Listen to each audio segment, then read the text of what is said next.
Hi കൂട്ടുകാരെ, പുതിയൊരു വീഡിയോയിലേക്ക് എല്ലാവർക്കും സ്വാഗതം. അങ്ങനെ ഓണത്തിന് ഊഞ്ഞാലാട്ടം എന്ന മത്സരം തുടരുകയാണ് കേട്ടോ. അപ്പോൾ എല്ലാവരും കൂടി ഗോവിന്ദമാമയും ബാലമാഷും എല്ലാവരും കൂടിയിട്ട് ഊഞ്ഞാലൊക്കെ ബലൂണൊക്കെ കെട്ടിയും പൂവ് കെട്ടിയും ഒക്കെ നന്നായി തന്നെ ആഘോഷിക്കുകയാണ് കേട്ടോ. അപ്പോഴാണ് ചാരു അനുവും അങ്ങോട്ടേക്ക് കടന്നു വരുന്നത്.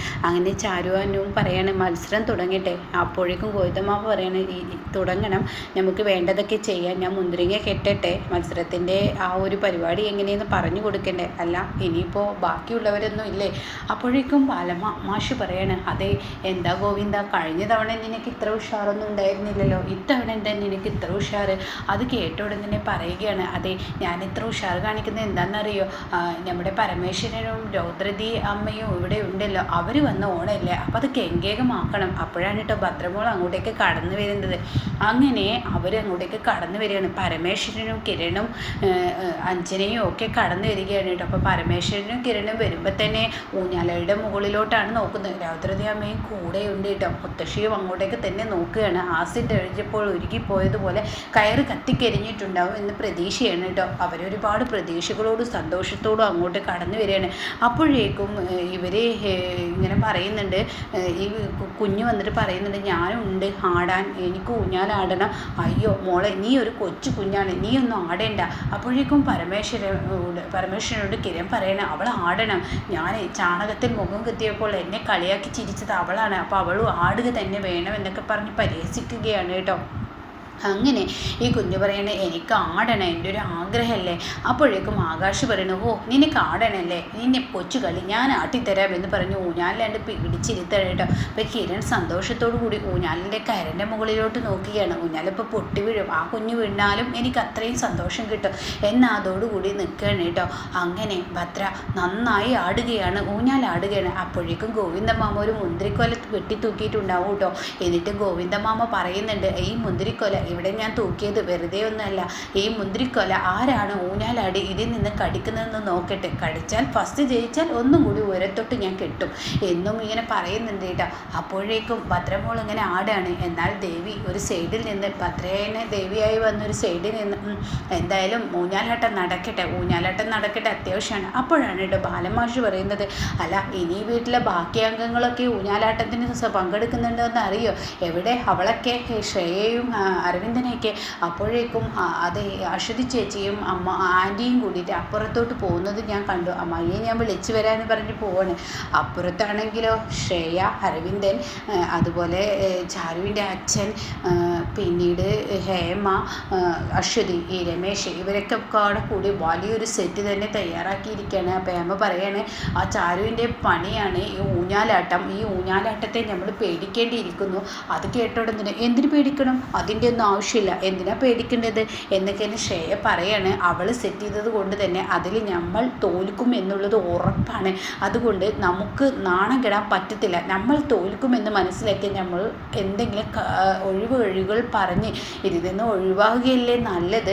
അപ്പോഴേക്കും രമേശൻ പറയണേ, എന്നാൽ നമുക്കൊരു പണി ചെയ്യാം, നമുക്ക് ഇവിടെ നിന്ന് അങ്ങ് പോവാം. അപ്പോഴേക്കും ഹേമ പറയണേ, എന്തോ നാടായി പറയുന്നത്, നമ്മുടെ ഓണം ഈ വീട്ടിൽ വെച്ചല്ലേ വേണ്ടത്, നമുക്ക് അങ്ങനെ പോയി കൊടുക്കാൻ പറ്റുമോ? അപ്പോൾ ശ്രേയ പറയണ, ഓ ഇവിടെ ഇങ്ങനെ പന്തയങ്ങളും കളിയും വെക്കുന്നുണ്ടെന്ന് ഞാൻ അറിഞ്ഞെങ്കിൽ ഞാൻ എൻ്റെ വീട്ടിലോട്ട് പോയിരുന്നു. അപ്പോഴേക്കും അരവിന്ദൻ പറയാം, എന്തോന്നാ മേഡം ഈ പറയുന്നത്, നമ്മുടെ ആദ്യത്തെ ഓണമല്ലേ, നമ്മുടെ ആദ്യത്തെ ഓണം എൻ്റെ വീട്ടിൽ വെച്ചിട്ടല്ലേ വേണ്ടത്. അത് കേട്ടോടെ തന്നെ ശരിയാണെന്ന് പറയും ചാരുവിൻ്റെ അച്ഛന് പറയുകയാണ് കേട്ടോ. എന്തായാലും അവളായിരിക്കും തോൽക്കുക, അത് ആ ചാരു, അത് അങ്ങനെ വരത്തുള്ളൂ.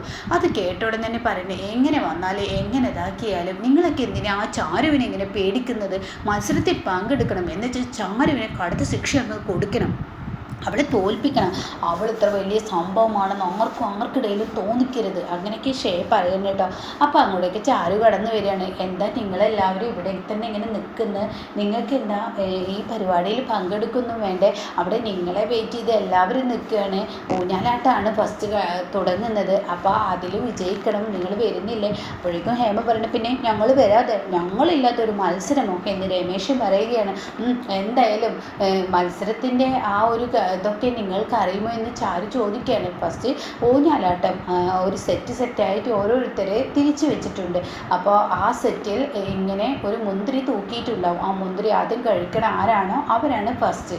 അപ്പോൾ അത് കേട്ടോടെ രമേശൻ പറയും, അത് എനിക്കുള്ള മുന്തിരിയല്ല, ഞാൻ കഴിച്ചിരിക്കും എന്ന് രമേശൻ പറയുകയാണ് കേട്ടോ. അങ്ങനെ ഒന്നും മിണ്ടാതിരുന്നേ എന്ന് അശ്വതി പറയുകയാണ്. അങ്ങനെ എല്ലാവരും അവിടോട്ട് ചെല്ലുകയാണ്. അപ്പോൾ കിരണും രൗദ്രതി അമ്മയും പരമേശ്വരനൊക്കെ ഭയങ്കര സന്തോഷത്തോടു കൂടി ആരാടിയാലും ആര് വീണാലും നടുകുത്തി വീണാൽ അതിൻ്റെ സന്തോഷം വേറെ തന്നെ എന്ന് പറയുകയാണ്. അവരിങ്ങനെ പരസ്പരം പറഞ്ഞുകൊണ്ട് നിൽക്കുമ്പോഴാണ് കേട്ടോ ഈ കുഞ്ഞിങ്ങനെ ആടുന്നത്. അപ്പോൾ ഉടൻ തന്നെ രൗദ്രതി അമ്മ പറയണേ, എന്താ കിരണേ, നീ ഒഴിച്ചത് ആസിഡാണോ അതോ പച്ചലാണോ, എന്താ നിങ്ങൾ പറയുന്നത്? മുത്തശ്ശി എന്താ അങ്ങനെ പറയുന്നത്? ഞാൻ കാണിച്ചെന്നല്ലേ കടലാസിൽ ഒഴിച്ചപ്പോൾ ആസിഡ് കത്തിക്കരിഞ്ഞത്. ഇത് പിന്നെ എനിക്ക് പച്ചലായിരിക്കും, അതുകൊണ്ടല്ല കുഞ്ഞു ആടിയിട്ടും വീഴാത്തത്. അത് വീഴും, അത് ഒരുമിച്ച് പൊട്ടും, ഉറപ്പാണ് എന്നിങ്ങനെ കിരൺ പറയുന്നുണ്ട് കേട്ടോ. ആ സമയം പരമേശ നോക്കാം, എന്തായാലും ഇവളെ കളി എന്താണെന്ന് നോക്കട്ടെ.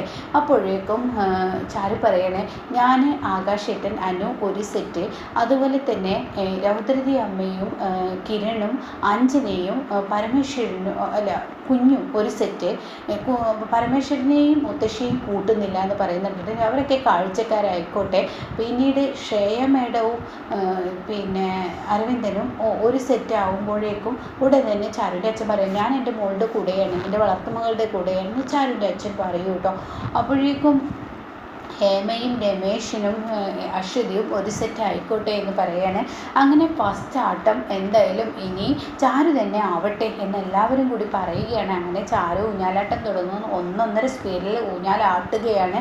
അപ്പോൾ ഈ കാളി അതായത് ദേവി മറഞ്ഞു നിന്നിട്ട് ചിന്തിക്കുന്നുണ്ട്, ചാരു നീ മുന്തിരിങ്ങ കടിക്കാൻ പാടില്ല, ഇതിൽ നീ തോൽക്കണം, അതാണ് ഇതിലെ വിജയം. നീ തോറ്റാൽ മറ്റുള്ളവർ ഇതിൽ ആടാൻ കഴിയുകയുള്ളൂ, അപ്പോൾ അതുകൊണ്ട് നീ തോൽക്കണം, അതുകൊണ്ട് ഞാൻ എനിക്ക് ആ മുന്തിരിങ്ങ കഴിക്കാൻ തരത്തില്ല എന്നിങ്ങനെ പറയുന്നുണ്ട് കേട്ടോ. അപ്പോൾ ചാരു ഇതിൽ തോൽക്കുക തന്നെ ചെയ്യണം. എത്ര സ്പീഡിലാട്ടിയിട്ടും ചാരു ആ മുന്തിരിയുടെ അടുത്ത് വരെ എത്തും, പക്ഷെ ചാരുവിനെ അത് കഴിക്കാൻ കഴിയത്തില്ല.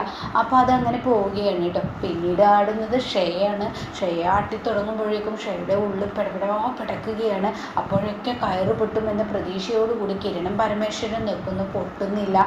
മുത്തശ്ശിയും നിൽക്കുന്നു, പൊട്ടുന്നില്ല. ശ്രേയക്കാണെങ്കിലും കണ്ണ് തുറിച്ച് തുടങ്ങുകയാണ്. ശ്രേയക്കുള്ളിൽ പേടി വരികയാണ്. അപ്പോഴേക്കും ഹേമ പറയാണ്, മതിയിടാ ആകാശെ, ആട്ടിയത് നിർത്ത്, അതെങ്ങനെ നമുക്ക് ജയിക്കണ്ടേ അമ്മേ, നമുക്ക് ജയിക്കണമെന്നുണ്ടെങ്കിൽ നമ്മൾ ആടിയല്ലേ പറ്റത്തുള്ളൂ, നമുക്ക് ജയിക്കണ്ടേ എന്നൊക്കെ ഇങ്ങനെ പറയുന്നുണ്ട്. ആ സമയം നമുക്ക് ജയിക്കാം, പക്ഷേ ഇവിടുത്തെ പ്രശ്നം പറഞ്ഞാൽ ശ്രേയ മോൾക്ക് പേടിയാവുന്നുണ്ട്, അതുകൊണ്ട് നിർത്തിക്കേ, ഇത്ര ഉയരത്തിൽ ആട്ടേണ്ട എന്ന് പറഞ്ഞ് നിർത്താൻ പറയുകയാണ് കേട്ടോ. അങ്ങനെ ഊഞ്ഞാലയിൽ നിന്ന് ഇറങ്ങിയ ശ്രേയയോട് പറയാണ് അരവിന്ദൻ, അല്ല മേഡം പേടിച്ചോ? ഞാൻ പേടിക്കേ, എനിക്ക് പേടിക്കേണ്ട ആവശ്യമൊന്നുമില്ല എന്ന് പറഞ്ഞ് പെട്ടെന്ന് വാക്കുകൾ കൊണ്ട് മാറ്റിയാണ്. പക്ഷേ തൻ്റെ നെടുവീർപ്പ് ഇടുന്നുണ്ട് കേട്ടോ.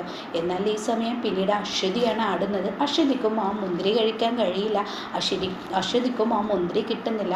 ലാസ്റ്റ് എല്ലാവരും കൂടി പറയുകയാണ്, ആരും മുന്തിരി കഴിച്ചില്ല, ഇനി ഞാനത് ഇറക്കി കെട്ടിക്കോളാം എന്നിങ്ങനെ ഗോവിന്ദമാമ പറയുമ്പോൾ ഉടൻ തന്നെ ചാരി പറയുകയാണ്, അല്ല കിരണും അഞ്ജനയും ഉണ്ടല്ലോ, കുഞ്ഞും ഉണ്ടല്ലോ, ഭദ്രയും കൂടിയിട്ടാണല്ലോ ഒരു ടീം, അവരാടട്ടെ.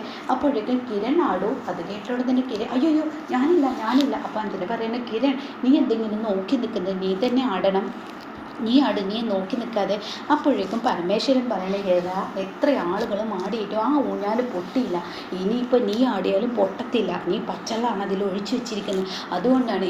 അല്ലല്ല നീ ഇങ്ങ് വാ, ഇത്ര ആളുകളും ആടിയിട്ടും പൊട്ടിയില്ല എന്ന് പറഞ്ഞാൽ അതിൻ്റെ അർത്ഥം അത് പൊട്ടത്തില്ല എന്നാണ്, അപ്പോൾ അതുകൊണ്ട് നീ ഇങ്ങോട്ട് വാ എന്നൊക്കെ പറഞ്ഞ് വിളിച്ചു കൊണ്ടുവരുന്നു കേട്ടോ. അങ്ങനെ കിരൺ ധൈര്യത്തോടു കൂടി ആടുമ്പോഴും കിരണിൻ്റെ ഉള്ളിൽ ഒരു പേടിയുണ്ട്.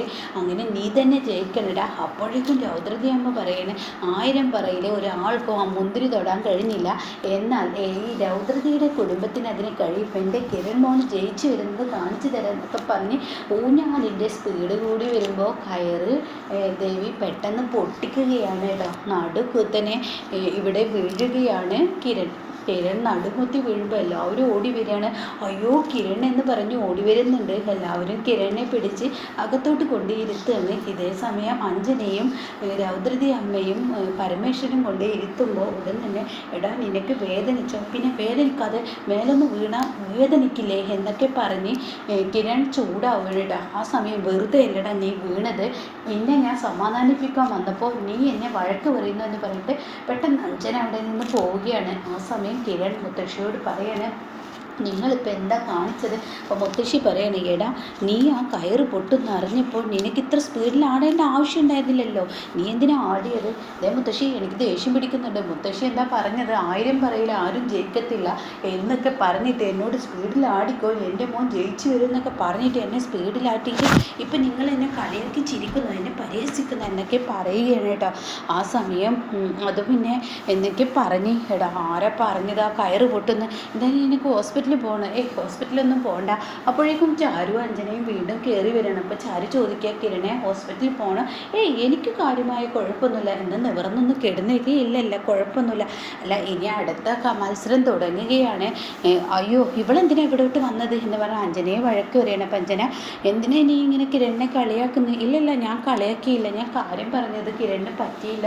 ഇപ്പം ഈ സമയം കളിയാക്കരുത്, ഒരാൾ വയ്യാതെ കിടക്കില്ലേ. അപ്പോഴേക്കും ചാരുവിനോട് ഉടൻ തന്നെ പറയുകയാണ്, ആര് വയ്യാതെ കിടക്കുന്നു? എന്ത് വയ്യാതെ കിടക്കുന്നു? ഞാൻ വയ്യാതൊന്നും കിടക്കുന്നില്ല, എനിക്ക് യാതൊരുവിധ പ്രശ്നങ്ങളുമില്ല എന്ന് പറഞ്ഞിട്ട് കിരൺ പറയണേ, അടുത്ത മത്സരത്തിനും ഞാൻ പങ്കെടുക്കും എന്ന് പറഞ്ഞ് കിരൺ അവിടെ നിന്ന് എണീക്കുന്നുണ്ട് കേട്ടോ. അപ്പോൾ എന്തായാലും കിരണ് അവിടെ താൻ കുഴിച്ച കുഴിയിൽ തന്നെ വീണു എന്ന് പറഞ്ഞ് ദേവി അപ്പുറത്ത് ചിരിക്കുന്നുണ്ട്. എടാ നീ നീ എന്ത് മാർഗത്തിലൂടെയും ചാരുവിനെ തോൽപ്പിക്കാൻ നോക്കിയാൽ ഒരിക്കലും ഞാൻ അതിനനുവദിക്കില്ല. നേരായ മാർഗത്തിലൂടെ നടക്കെ മറ്റുള്ളവരെ ചതിക്കുന്നത് അത് നീ തന്നെ അതിൽ വീഴാന്ന് നീ മനസ്സിലാക്കുക എന്നൊക്കെ ഇങ്ങനെ ദേവി പറയുന്നുണ്ട് കേട്ടോ. അപ്പോൾ ഇങ്ങനെയൊക്കെയുള്ള ഒരു എപ്പിസോഡാണ് ഇപ്പോൾ ലാസ്റ്റ് വന്നത്.